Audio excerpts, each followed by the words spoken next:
Today's guest is well known to Canberra audiences. Jeff Lang, renowned guitarist and singer-songwriter, has just announced national tour dates with good friend and fellow guitar wizard Dom Turner. They're performing a full show together for the first time. Hi Jeff, welcome to ArtSound FM on Driveway. Good to be talking with you, Joanne. Jeff, you're known for your unique blend of roots music and guitar virtuosity, with a career spanning 3 decades and over 30 albums.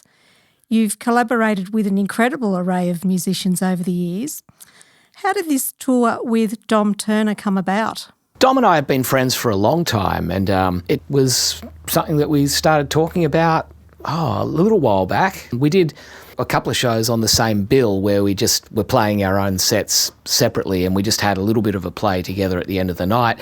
And it's always been fun having a play with Dom through the years. He's got up with me and sat in before if we're on the same bill at a festival close to each other, or likewise, with the Backsliders, I've got up and sat in with them alongside Dom many times through the years. And at the end of those gigs, we both just sort of went, it's a lot of fun, isn't it? We always have a good time. So just started talking about maybe doing a run of shows together, and it's ended up coming about with the help of some good folks booking the run for us. It's exciting. Yeah, and both you and Dom Turner have deep roots in blues traditions, while also pushing beyond them, obviously. But I wondered if before we get into all of that, you could tell us a little bit about Dom Turner, for those listeners perhaps less familiar with Dom's background, for example, in the Backsliders and other things. Yeah, well, Dom for me is someone who I've looked up to for a long time, just being a guy who, with the Backsliders, that's a band that people probably would have seen if they're into the rootsy side of music in Australia. They've been a bit of a mainstay at festivals and so on. I first saw Dom playing on a Sunday morning current affairs show when I was just a teenager with the Backsliders. They were on, and he was, he's playing early blues music, and I think he did a Robert Johnson song and another one with the band. And the Backsliders changed their lineup a few times through the years. Most recently, for quite a few years, it was Dom alongside Rob Hurst from Midnight Oil playing drums. So we've gone back a long way, and through the years, Dom and I have sat in with each other from time to time, like if we're on a festival bill close to each other on the lineup. I've extended invitation for Don to sit in with me, which has always been fun, and likewise through the years many times Dom had me sit in alongside him in the Backsliders. So we've always had an easy rapport musically, and when we did those couple of shows together last year, when we had a jam at the end of the night for like 15 minutes or so, it was just, it's like, this is always so easy, isn't it, us conversing musically. We share a lot of common ground, and I guess for me as well, someone like Dom alongside other musicians like Phil Manning and Matt Taylor, they were, well before I was on the scene, they were doing not the same thing as me, but doing something that I related to, which was taking those sort of early roots music forms and then not pretending to be from the American South in the early part of last century, but taking it and doing their own Australian music based on those forms, but pushing them into their own shapes. And so I found that very inspiring, and so I've always looked up to Dom.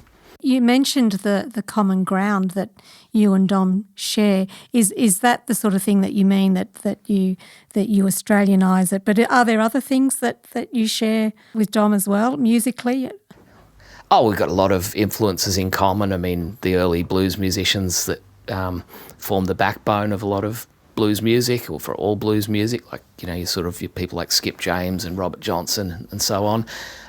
We share those tastes, but also people subsequent to that, like Ry Cooder, or the great American multi-instrumentalist David Lindley, who played with Jackson Browne and Linda Ronstadt and made his own great records too. We're both big fans of Lindley, and we're both complete nerds when it comes to trying to get a good sound out of our instruments, so we can talk a glass eye to sleep on guitar gear with each other and on the tour van, and I'm sure there'll be more of that on this run.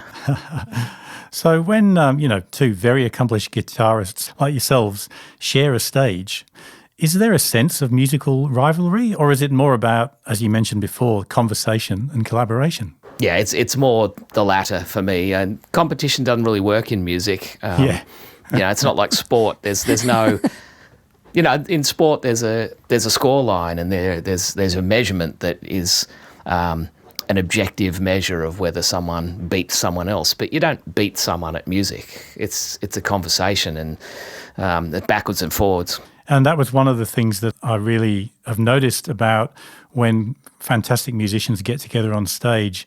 There is this amazing conversation that goes on between them, but it's non-verbal. There's a bit of looking and feeling, and it's quite an amazing thing. And I'm assuming that you and Dom must have that in spades, having worked so much together. Yeah, and just sharing the desire to have a good conversation through the music as well. I mean, music is like a non-verbal language, and so everyone has their own ideas that they want to express. And I think your ideas get enhanced by another good conversationalist. Instead of it just being a musical monologue, you get to pass things backwards and forwards, and each one gets enhanced by the other is the aim. And your guitar style is incredibly distinctive, and it's evolved over the years.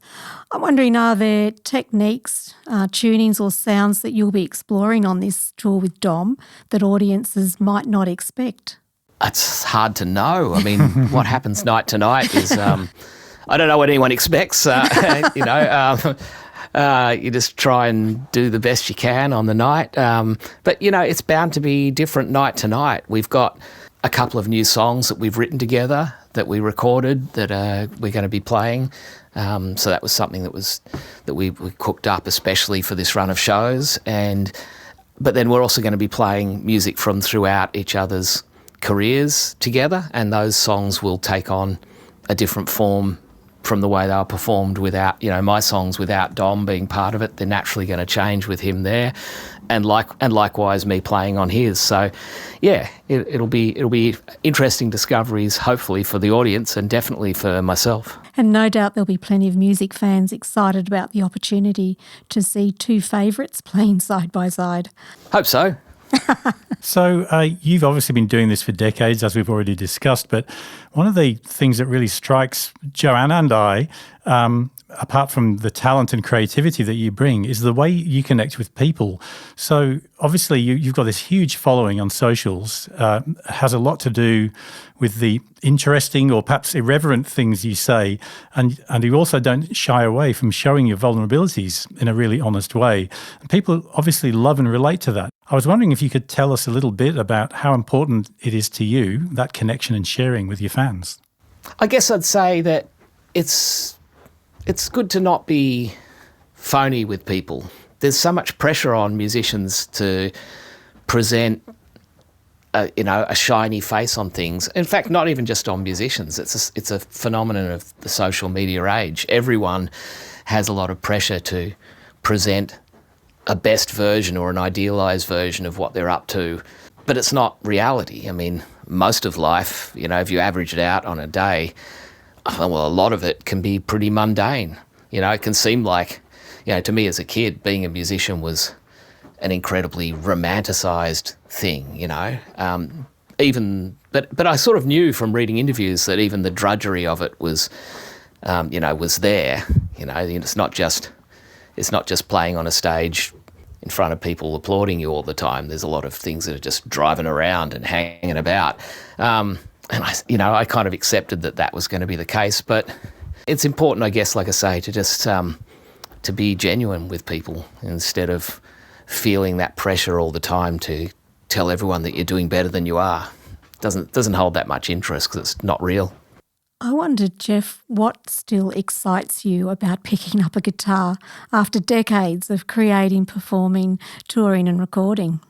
Well, the guitar's my particular is the tool that I was drawn to. It made sense to me, the layout of the guitar for some reason, even though it's kind of illogical next to, say, a piano. A piano is far more logical than a guitar, but I was probably drawn to it mostly through its ubiquity in popular music. Certainly when I was growing up, there just was a lot of guitar in the house and on the radio and on the TV in the music I was drawn to. So that's probably what grabbed me. But it's a very expressive instrument and a personal instrument. And, I guess ultimately music is kind of a bottomless well.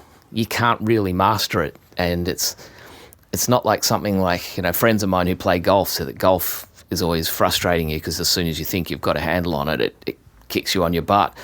But the way music does that, it's not frustrating, it's inspiring when you realise that you've got a long way still to go. It's inspiring. So I guess that's what keeps me interested is knowing that there's other possibilities there, even if I haven't quite found one yet.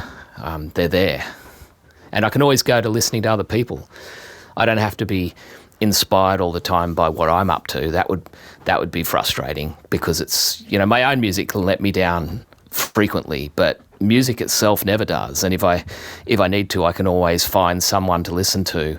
And, whether it's Nina Simone or the Necks or Richard Thompson or, God, any number of people. And I can find something to listen to that really tickles me and lifts me out of the doldrums and gives me a pointer for somewhere else I could go. Well, we're all looking forward to you coming to Canberra, but as a wrap-up, for folks seeing either you or Dom Turner for the first time, why is this a tour not to be missed? Well, the combination, we're both busy people who do our own thing musically, so it's not something that we get to do all the time, and it's a combination of musical voices that is, it's been organised to have this run, and there's no, certainly not out of the question that we'd do something like this again, but at the moment we're just focused on doing this run of shows, and it's an opportunity to catch us doing the whole show together rather than a song or two somewhere down the track at a random moment. This is a chance to catch it for a whole night. We've been talking with Jeff Lang on Driveway ArtSound FM. Thanks, Jeff. Great talking with you both. Thanks, Jeff. And no worries, Paul. And you can catch Jeff Lang and Dom Turner on the opening night of their national tour in Canberra's Smith's Alternative on Friday the 10th of July.